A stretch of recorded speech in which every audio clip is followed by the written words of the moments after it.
नमस्कार दर्शक बंधु जय जगन्नाथ मु दिव्य आपण मानक स्वागत जनाऊँगी आज आउ एक जॉब इनफॉरमेशन नुआ वीडियो को दर्शक बंधु ओडिशार पिला मानक पई गुटिए परे गुटिए नियुक्तिर सुजोग आसुची तेबे आपण माने जदि आर्मी रे भर्ती हेबा पई चाहुचंती आपण मानक पई आगो को आसुची बड़ सुजोग केंद्र सरकारंकर बड़ घोषणा तेबे प्रति वर्ष भर्ती हेबे 1 लाख जवान जहा कि केंद्र सरकारंकर बड़ घोषणा तेबे आपण माने जदि अग्निवीर जवान हेबा पई चाहुचंती एवं देहरे वर्दी पिंधिया स्वप्न देखुंती आपण गुरुत्वपूर्ण खबर अटे।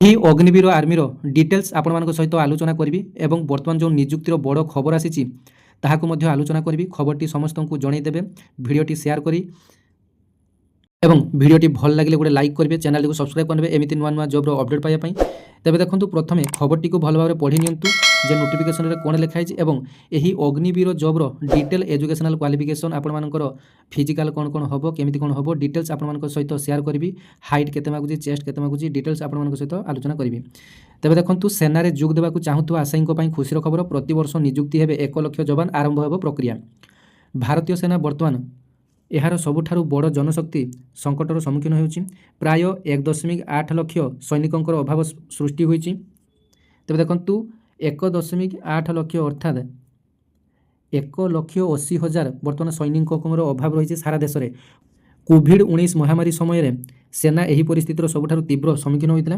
कारण सेतेबेले 2 वर्ष पई नियुक्ति बंद हो जाइतिला एवं प्रति वर्ष हजार हजार सैनिक अवसर नेउथिले एही नियुक्ति अभाव एवं निरंतर अवसर जुगु पदवी मध्य खाली पड़ुछि तबे आपण माने जुक्ति करिवे जे वैकेंसी काहे वैकेंसी तो आसु नाही आपण माने खाली खाली फेक वीडियो तयारी करछंती तबे देखंतु कोरोना पीरियड रे 3 वर्ष पई किछि भी नियुक्ति आसी नथिला आपण माने जानिथिबे 2019 रु 2022 पर्यंत 3 वर्ष कोनोसी भी वैकेंसी रो नोटिफिकेशन आपण मानकर ओडिसा रे तथा सारा देश रे कोनोसी भी नोटिफिकेशन आसी नथिला 3 वर्ष बहुत सेना अधिकारी रिटायर्ड होउचंती एवं कई मध्य चाकरी पीरियड रे मध्य अवसर नौचंती किए मध्य रिटायरमेंट नौचंती ए सब कारण बहुत पदवी वर्तमान फांका रही तेबे 2022 मसीह अग्निपथ योजना कार्यकारी हेबा पूर्व मध्य एही अभाव विपदपूर्ण स्तर में पहुँची तेबे एई जो पिला माननकु नियुक्ति देवा पई सरकार एक उपायटी चिंता कले जे गोटे 4 वर्षिया अग्निवीर स्कीम आनिले 4 वर्ष रे आपण माननकु भलो दरमा दिया आसीबो ता संगे रिटायरमेंट समय रे आपण मानकर एक प्रकार 15 लाख रु 20 लाख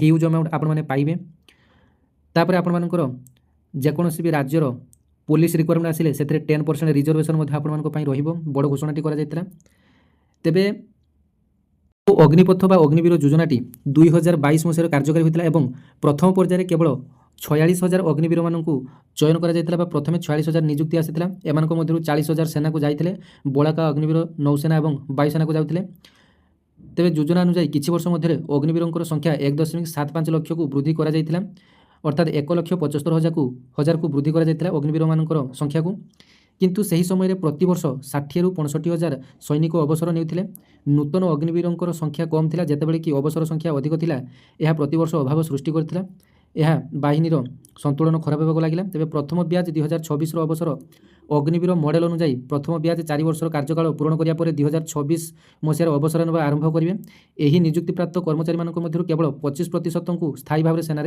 रखा जिवो तेबे देखंतु प्रथमे जो 40,000 नियुक्ति पाइथिले 2022 रे सेमानकर कार्यकाल पुरुची 2026 रे तेबे 2026 रे जो 40,000 पाइथिले 40,000 रो 25% को अर्थात 4 भागरु भागे को स्थायी नियुक्ति दिया जिवो एवं 3% को काढ़ी पका जिवो अर्थात देखंतु जदि हिसाब करबा 40,000 रु 25% अर्थात 30,000 को वर्तमान काढ़ी दिया जिवो अर्थात तांकर नियुक्ति पीरियडटी फिलअप हो जिवो 4 वर्षिया कार्यकाल सरी जिवो तेबे 25% केवल स्थायी भाव में से रहिबे वर्तमान 30,000 रिटायर्ड हेबे तेबे प्रति वर्ष 1 लाख नियुक्ति सूत्र अनुसार सेना एवं बड़ धरणर खाली पदवी पूरण करने को योजना करुच्ची वर्तमान वार्षिक नियुक्ति प्राय 40-50,000 अटे जहाँ को 1 लाख अधिक करने को प्रस्ताव दि जाइए तेबे एते बड़ संख्यार नियुक्तिर कारण प्रथम ब्याज 2026 रे बाहर नियमित सैनिक मैंने अवसर नेबा जारी रखिए जहाँ एक गुरुत्वपूर्ण व्यवधान सृष्टि कर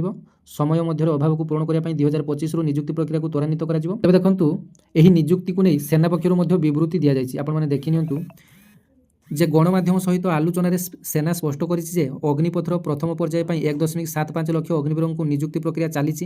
ଏହା ବ୍ୟତୀତ ବର୍ତ୍ତମାନର ଅଭାବକୁ ପୂରଣ କରିବା ପାଇଁ ଅତିରିକ୍ତ ପଦବୀ ମୁକ୍ତ କରାଯିବ। ଏହା ସ୍ପଷ୍ଟ ଭାବରେ ସୂଚାଇ ଦିଆଯାଏ ଆଗାମୀ ମାସଗୁଡ଼ିକରେ ଗୁରୁତ୍ୱପୂର୍ଣ୍ଣ ନିଯୁକ୍ତି ଆଶା କରାଯିବ। ତେବେ ଦେଖନ୍ତୁ ସେନା ପକ୍ଷରୁ ପୁରା ପ୍ରେସ୍ ବିବୃତ୍ତି ମଧ୍ୟ ଦିଆଯାଇଛି, ସରକାରୀ ବିବୃତ୍ତି ଦିଆଯାଇଛି ଯେ ଆଗାମୀ ଦିନରେ ବହୁତ ସାରା ଭେକେନ୍ସି ଆପଣମାନଙ୍କର ଷ୍ଟେପ୍ ବାଇ ଷ୍ଟେପ୍ ଆପଣଙ୍କ ପାଇଁ ଆସିବା ପାଇଁ ଯାଉଛି। ଯେହେତୁ 2022ରେ ଏହି ଅଗ୍ନିବୀର ଯୋଜନାଟିକୁ କାର୍ଯ୍ୟକାରୀ କରାଯାଇଥିଲା, ପ୍ରଥମ ପର୍ଯ୍ୟାୟରେ 40,000 ନିଯୁକ୍ତି ପାଇଥିଲେ, ସେଥିରୁ 30,000 ଏବଂ ବାକି ଯେଉଁ ଭେକେନ୍ସି ବର୍ତ୍ତମାନ ଫାଙ୍କା ରହିଛି ସମୁଦାୟ ମିଶି ବର୍ତ୍ତମାନ ପ୍ରାୟ କହିପାରିବା 60,000ରୁ 1 ଲକ୍ଷ ମଧ୍ୟରେ ଭେକେନ୍ସି ଆପଣମାନଙ୍କର ଆସିବା ପାଇଁ ଯାଉଛି। ଅଲ୍ ଇଣ୍ଡିଆରେ ଯେହେତୁ ଆସିବ ଭେକେନ୍ସିଟି ଆପଣମାନଙ୍କର ଏମିତି ହ୍ୟୁଜ୍ ପରିମାଣରେ ଆସିବ। ଆପଣମାନେ ଭାବୁଥିବେ ଯେ ଏତେ କ'ଣ ଭେକେନ୍ସି ସତରେ ଆସିପାରିବ? ତେବେ ଦେଖନ୍ତୁ ଅଲ୍ ଇଣ୍ଡିଆରେ ଭେକେନ୍ସି ଆପଣମାନଙ୍କର ଆସିବ। ସମସ୍ତ ରାଜ୍ୟ ପାଇଁ, ସମସ୍ତ କେନ୍ଦ୍ରଶାସିତ ପାଇଁ ନୋଟିଫିକେସନଟି ଗୋଟିଏ ଆସିବ। ଆସନ୍ତୁ ଆଲୋଚନା କରିବା ଏହି ଅଗ୍ନିବୀର ଜବ୍ର ଡିଟେଲ୍ସ। ତେବେ ଦେଖନ୍ତୁ ଯେଉଁମାନଙ୍କର କି ଜବ୍ ନିହାତି ଆବଶ୍ୟକ, ଅଗ୍ନିବୀର ଯେଉଁମାନେ କି ହେବା ପାଇଁ ଚାହୁଁଛନ୍ତି ସେମାନଙ୍କ ପାଇଁ ଗୁରୁତ୍ୱପୂର୍ଣ୍ଣ ଇନଫର୍ମେସନ୍। ଆପଣମାନେ ଯଦି 10ମ ଶ୍ରେଣୀ ପାସ୍ କରିଥିବେ ତେବେ ଏଥିପାଇଁ ଆପଣମାନେ ଇଲିଜିବଲ୍ ହେଉଛନ୍ତି ଏବଂ ପ୍ରତି ସବଜେକ୍ଟରେ ଆପଣମାନଙ୍କର 33% ମାର୍କ ଆପଣମାନେ ରଖିଥିବା ଆବଶ୍ୟକ ପ୍ରତି ସବଜେକ୍ଟରେ ଏବଂ ଆପଣମାନଙ୍କର ଅନ୍ୟୁନ 45% ମାର୍କ ଆପଣମାନେ ରଖିଥିବା ଆବଶ୍ୟକ। ଅର୍ଥାତ୍ ଆପଣମାନେ 600 ମାର୍କରୁ 45% ମାର୍କ ଆପଣମାନେ ରଖିଥିବା ଆବଶ୍ୟକ। 45% ମାର୍କ କହିଲେ ଆପଣମାନେ ଅନ୍ୟୁନ ଆପଣମାନେ 10 କ୍ଲାସରେ 270 ମାର୍କ ରଖିଥିବା ଆବଶ୍ୟକ, ତେବେ ଯାଇ ଆପଣମାନେ ଅଗ୍ନିବୀର ଜବ୍ ପାଇଁ ଇଲିଜିବଲ୍ ହୋଇପାରିବେ। ତେବେ ଦେଖନ୍ତୁ ଅଗ୍ନିବୀରରେ ବିଭିନ୍ନ ପ୍ରକାର ଆପଣମାନଙ୍କର ଭେକେନ୍ସି ଆସେ, ଯେମିତିକି ଅଗ୍ନିବୀର ଜିଡି ଆସେ, ଅଗ୍ନିବୀର ଟେକ୍ନିକାଲ ଆସେ, ଅଗ୍ନିବୀର କ୍ଲାର୍କ ଆସେ, ଷ୍ଟୋର କିପର ଆସେ, ଅଗ୍ନିବୀର ଟ୍ରେଡ୍ସମ୍ୟାନ୍ ଆସେ, ବିଭିନ୍ନ ପ୍ରକାର ଭେକେନ୍ସି ଆପଣମାନଙ୍କର ଆସେ। ପ୍ରଥମେ ଆପଣମାନେ ଜାଣିନେବା ଅଗ୍ନିବୀର ଜେନେରାଲ ଡ୍ୟୁଟି ଆପଣମାନଙ୍କର। ଏଥିରେ ଆପଣମାନଙ୍କର 10ମ ଶ୍ରେଣୀ ମେଟ୍ରିକ୍ ପାସ୍, ଆପଣମାନଙ୍କର 45% ଏଗ୍ରିଗେଟ୍ ମାର୍କ ଏବଂ ପ୍ରତ୍ୟେକ ସବଜେକ୍ଟରେ ଆପଣମାନଙ୍କର ନ୍ୟୁନତମ 33% ଆପଣମାନଙ୍କର ମାର୍କ ରଖିବା ପାଇଁ ପଡ଼ିବ। ତେବେ ଅଗ୍ନିବୀର ଟେକ୍ନିକାଲ ପାଇଁ +2 ଆପଣମାନଙ୍କର କରିଥିବା ଆବଶ୍ୟକ ଏବଂ ସାଇନ୍ସ ଷ୍ଟ୍ରିମ୍ ଆପଣମାନଙ୍କର ଥିବା ଆବଶ୍ୟକ। Physics, chemistry, math, English pass ହୋଇଥିବା ଆବଶ୍ୟକ। ସାଧାରଣତଃ 50% ମାର୍କ ଆପଣମାନେ ରଖିଥିବା ଆବଶ୍ୟକ ଏବଂ ପ୍ରତ୍ୟେକ ସବଜେକ୍ଟରେ 40% ଆପଣମାନଙ୍କର ମାର୍କ ରଖିଥିବା ଆବଶ୍ୟକ।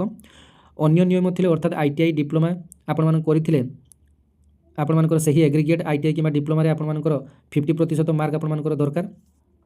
ତାପରେ Agniveer clerk, store keeper, SKT, technical clerk ଏସବୁ ପାଇଁ ଆପଣମାନଙ୍କର +2 ଆବଶ୍ୟକ ଏବଂ ଯେକୌଣସି ଷ୍ଟ୍ରିମ୍ କରିଥିଲେ ଆପଣମାନଙ୍କର ଆର୍ଟ୍ସ, ସାଇନ୍ସ, କମର୍ସ ଯେକୌଣସି ଷ୍ଟ୍ରିମ୍ କରିଥିଲେ ଆପଣମାନଙ୍କ ପାଇଁ ଆପଣମାନେ ଏଥିପାଇଁ ଇଲିଜିବଲ୍। ଦେଖନ୍ତୁ ଏଥିରେ ଆପଣମାନଙ୍କର ଫାର୍ଷ୍ଟ କ୍ଲାସ୍ ମାର୍କ ରଖିଥିବା ଆବଶ୍ୟକ, 60% ମାର୍କ ରଖିଥିବା ଆବଶ୍ୟକ ଏବଂ ପ୍ରତ୍ୟେକ ସବଜେକ୍ଟରେ 50% ମାର୍କ ରଖିଥିବା ଆବଶ୍ୟକ।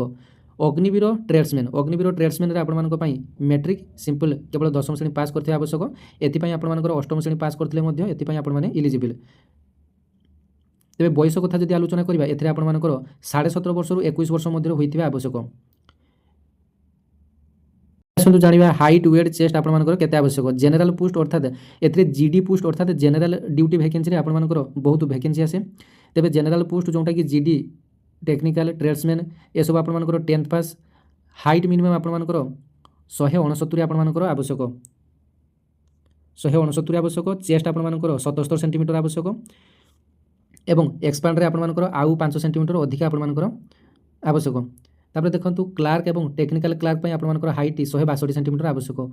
ଦେଖନ୍ତୁ ଜେନେରାଲ ଡ୍ୟୁଟି, ଟେକ୍ନିକାଲ ଏବଂ ଟ୍ରେଡ୍ସମ୍ୟାନ୍ ମାନଙ୍କ ପାଇଁ ହାଇଟ୍ ହେଲା 169 ସେଣ୍ଟିମିଟର ମାଗୁଛି ଏବଂ କ୍ଲାର୍କ ଏବଂ ଟେକ୍ନିକାଲ କ୍ଲାର୍କ ପାଇଁ ହାଇଟ୍ ଆପଣମାନଙ୍କର 162 ସେଣ୍ଟିମିଟର ଆବଶ୍ୟକ। ଟ୍ରେଡ୍ସମ୍ୟାନ୍ ଯେଉଁମାନେ କି 8ମ ପାସ୍, 10ମ ଶ୍ରେଣୀ ପାସ୍ ଟ୍ରେଡ୍ସମ୍ୟାନ୍ ସେମାନଙ୍କ ପାଇଁ ହାଇଟ୍ ରହିଛି 169 ସେଣ୍ଟିମିଟର ଏବଂ ଚେଷ୍ଟ ଆପଣମାନଙ୍କର ଆବଶ୍ୟକ 76-77 ସେଣ୍ଟିମିଟର ଆପଣମାନଙ୍କର ଆବଶ୍ୟକ।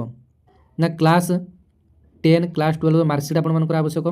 ଆପଣମାନଙ୍କର ଡୋମିସିଲ୍ ସାର୍ଟିଫିକେଟ୍ ଅର୍ଥାତ୍ ଆପଣମାନଙ୍କର ରେସିଡେନ୍ସ ସାର୍ଟିଫିକେଟ୍ ଆବଶ୍ୟକ। ଆପଣମାନଙ୍କର ନେଟିଭିଟି ସାର୍ଟିଫିକେଟ୍ ଆବଶ୍ୟକ। ସିଟିଜେନସିପ୍ ସାର୍ଟିଫିକେଟ୍ ଆପଣମାନଙ୍କର ତ କିଛି ଆବଶ୍ୟକ ନାହିଁ। ଆପଣମାନଙ୍କର ଆଧାର କାର୍ଡ଼ ବା ID ପ୍ରୁଫ୍ ଆବଶ୍ୟକ। ଆପଣମାନଙ୍କର ଯେଉଁ କାଷ୍ଟରେ ଆପ୍ଲାଏ କରୁଛନ୍ତି କାଷ୍ଟ ସାର୍ଟିଫିକେଟ୍ ଆବଶ୍ୟକ। ଆପଣମାନଙ୍କର NCC ଯଦି ଥିବ NCC ସାର୍ଟିଫିକେଟ୍ ଦେଇପାରିବେ। ସ୍ପୋର୍ଟସ୍ ଯଦି ଥିବ ସ୍ପୋର୍ଟସ୍ ସାର୍ଟିଫିକେଟ୍ ଦେଇପାରିବେ। ଯଦି ଫିଜିକାଲ୍ ସାର୍ଟିଫିକେଟ୍ ଥିବ ଫିଜିକାଲ୍ ସାର୍ଟିଫିକେଟ୍ ମଧ୍ୟ ଦେଇପାରିବେ ଯଦି ରିଲାକ୍ସେସନ୍ ପାଇଁ ଆପଣମାନେ ଆପ୍ଲାଏ କରୁଛନ୍ତି। ଦେଖନ୍ତୁ ଏଥିରେ ଫିଜିକାଲରେ ଆପଣମାନଙ୍କର କ'ଣ କ'ଣ ହୁଏ। ଏଥିରେ ଆପଣମାନଙ୍କୁ 1600 ମିଟର ଦୌଡ଼ ରହିଛି, ଯାହାକି 5 ମିନିଟ୍ 30 ସେକେଣ୍ଡ ଭିତରେ ଆପଣମାନଙ୍କୁ କଭର୍ କରିବା ପାଇଁ ପଡ଼ିବ। ନଚେତ୍ ଆପଣମାନଙ୍କର 5 ମିନିଟ୍ 31 ସେକେଣ୍ଡରୁ 5 ମିନିଟ୍ 45 ସେକେଣ୍ଡ ମଧ୍ୟରେ କଭର୍ କରିବା ପାଇଁ ପଡ଼ିବ। ତାପରେ ଆପଣମାନଙ୍କର ବିମ୍ ବା ପୁଲ୍ EPSOT ଯେଉଁଟାକି ଆପଣମାନେ ଚିଲିଂ ବୋଲି କହିଥାନ୍ତି ସେଟା ମଧ୍ୟ ଆପଣମାନଙ୍କର ରହିଛି। ତାପରେ ଫିଟ୍ ଡିଚ୍ ଜମ୍ପ ଆପଣମାନଙ୍କର ରହିଛି। ଜିଗଜାଗ୍ ବାଲାନ୍ସ ଟେଷ୍ଟ ମଧ୍ୟ ଆପଣମାନଙ୍କର ରହିଛି। ତାପରେ ଆପଣମାନଙ୍କର ଏକ୍ଜାମ୍ ପ୍ୟାଟର୍ନ ମଧ୍ୟ ରହିଛି।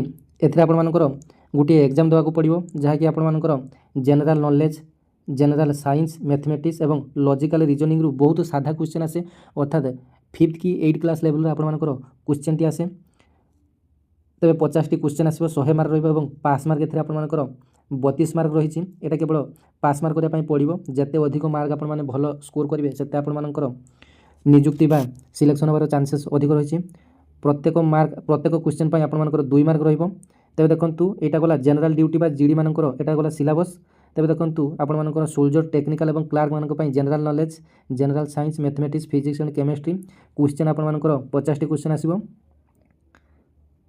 मार्क है आपर 200 मार्क प्रत्येक क्वेश्चन मूल्य है 4 मार्क पासिंग मार्क है आपर 80 टी पासिंग मार्क है आपर 80 तेज यार भैकेंसी आपर देखिए जनवरी फेब्रुआरी सुधा आपर भैकेंसी फेज बाय फेज आपर आसो प्रथम 30-40 हज़ार भैकेंसी देवे पुणी आउ थे 30-40 हज़ार भैकेंसी देवे तेरे यही 2026 आपर 1 लाख भैकेंसी आसो यही अग्निवीर रैली तेरे ओडिशार जो भाई और भौणी मैंने भिडियोटी देखुं तेरे से बर्तमान रनिंग भल भाव करूँ जमी 5 मिनट 30 सेकेंड कि 5 मिनट 40 सेकेंड आपने कभर कर पार्थ आवश्यक एज अल्प एज रू नि जाऊँगी तेज जो पिला माने ओडिशार भर्ती होगा चाहूँगी पुओ पिला झील पिला समस्ते अग्निवीर आवेदन करेंगे तेज यहाँ आपंप सबुठ बड़ अपडेट धन्यवाद जय जगन्नाथ।